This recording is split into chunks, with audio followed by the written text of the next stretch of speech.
દર્શક મિત્રો, આજે હું તમને સરદારની ગૌરવ ગાથા સંભળાવીશ. આજનો દિવસ એટલે આપણા દેશભક્ત અખંડ ભારતના ઘડવૈયા એવા લોખંડી પુરુષ સરદાર વલ્લભભાઈ પટેલને યાદ કરવાનો દિવસ. તો આ પ્રસંગની શરૂઆત એક પંક્તિથી કરીશ. કાળજું વાઘ જેવું રાખો, ગર્જના સિંહ જેવી રાખો, સાચું બોલવાની હિંમત રાખો અને ઓળખ ઈશ્વરની રાખો. તો આજનો મારો વિષય છે સરદારની દીકરી પ્રત્યેનો વાત્સલ્ય ભાવ. વલ્લભભાઈ પટેલે પોતાની વકીલાત છોડીને પૂર્ણ સમય માટે દેશને સ્વતંત્ર કરવાની લડતમાં જોડાઈ ગયા હતા. સ્વતંત્રીય ચળવળમાં વલ્લભભાઈને સમગ્ર ભારતમાં સતત ફરવાનું થતું હતું. આથી તેમણે અમદાવાદમાં ભાડે રાખેલ મકાન પણ ખાલી કરી નાખ્યું હતું. કોલેજમાં અભ્યાસ કરેલી દીકરી મણિબેનને ક્યાં રાખવી એની સરદારને ચિંતા હતી. સરદારના ખૂબ સારા મિત્રને સરદારની સાથે જ અમદાવાદમાં સાથે વકીલાત કરનારા ગણેશ માવડકરે સરદારની આ ચિંતાને હળવી કરી હતી. મણિબેનને પોતાને ઘરે રાખવા એમ સરદારને કહ્યું. આમ તો માવડકર પરિવાર સાથે સરદારને ઘર જેવા સંબંધો હતા. મણિબેનને પણ માવડકરની પત્ની સાથે ફાવતું હતું. મણિબેન જ્યારે માવડકરજીના ઘરે હતા ત્યારે ઘણી વખત તેઓ એકલા સૂનમૂન બેસી રહેતા અને ક્યારેક રડી પણ લેતા હતા. અને ઘણી વખત તેઓ માવડકરજીના પત્નીના ખોળામાં માથું રાખીને હિબકા ભરીને રડી પણ લેતા હતા. અમુક સમય પછી વલ્લભભાઈને કોઈ કામ માટે અમદાવાદની મુલાકાતે આવ્યા ત્યારે માવડકરજી એમને મળવા ગુજરાત વિદ્યાપીઠ ગયા હતા. કેટલાક સમયથી મણિબેન ઉદાસ રહે છે અને રડ્યા કરે છે એ વાત એમણે સરદારને કરી.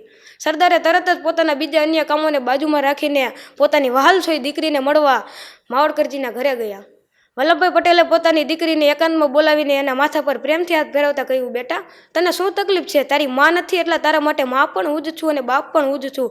માટે જે કહ્યું હોય તે પેટ છૂટી વાત કર. તું યુવાન છે, સમજુ છું, તારા પણ સપનાઓ છે, તને કોઈ મૂર્તિઓ ગમી ગયો છે એ પણ કંઈ આપણે એ બાબતમાં હકારાત્મક વિચાર કરીશું. પણ જો તમે આમ રડિયા કરો અને ઉદાસ રહો એ મને ન ગમે. તમે આમ રડિયા કરો તો લોકોને એમ લાગે કે હું તમને કંઈક દુઃખ આપતું હોઈશ. માટે જે કંઈ હોય તે દિલ ખોલીને વાત કરો. મણિબેને કહ્યું, બાપુ તમે વિચારો છો એવું કંઈ જ નથી.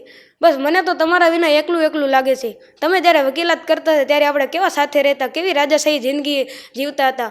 તમારા જરી ગયેલા જબાને જોઈ મને બહુ દુઃખ આવે છે. બાપુ ક્યારેક લાગી આવે છે કે મારે લગ્ન નથી કરવા, બસ મારે તો તમારી સેવા કરવી છે. બસ આ જ દિવસથી સરદારની અંતિમ વિદાય સુધી મણિબેન સરદારનો પડછાયો બની એમની સાથે રહી અને સેવા કરી હતી. સરદાર સાહેબ આજથી 100 વર્ષ પહેલાં પોતાની યુવાન દીકરી સાથે ખુલીને વાત કરી શકતા હતા. તમે પણ તમારી જાતને પૂછ્યું જોતો કે તમે તમારા દીકરા દીકરીઓ સાથે ખુલીને વાત કરી શકો છો? આજે જેમાં પોતાના દીકરા દીકરીઓ સાથે ખુલીને વાત નથી કરી શકતા તે પોતાના દીકરાને ખોઈ બેસવાની નોબત આવીને ઊભી રહે છે. આથી આજના માતા પિતાને એટલી ભલામણ કરું છું કે પોતાના સંતાનો સાથે ખુલીને વાત કરી એમની સુખ દુઃખની વાતો જાણી લેવી જોઈએ. આમ ગુરુકુલ પરિવારે મને આ સરદારની ગૌરવ ગાથાનો બોલવાનો અવસર આપ્યો તે બદલ અભિનંદન. આથી હું ગુરુકુલ પરિવારને આભારી છું. સરદાર વલ્લભભાઈ પટેલનો વિડીયો ગમ્યો હોય તો જરૂર લાઇક કરજો, શેર કરજો.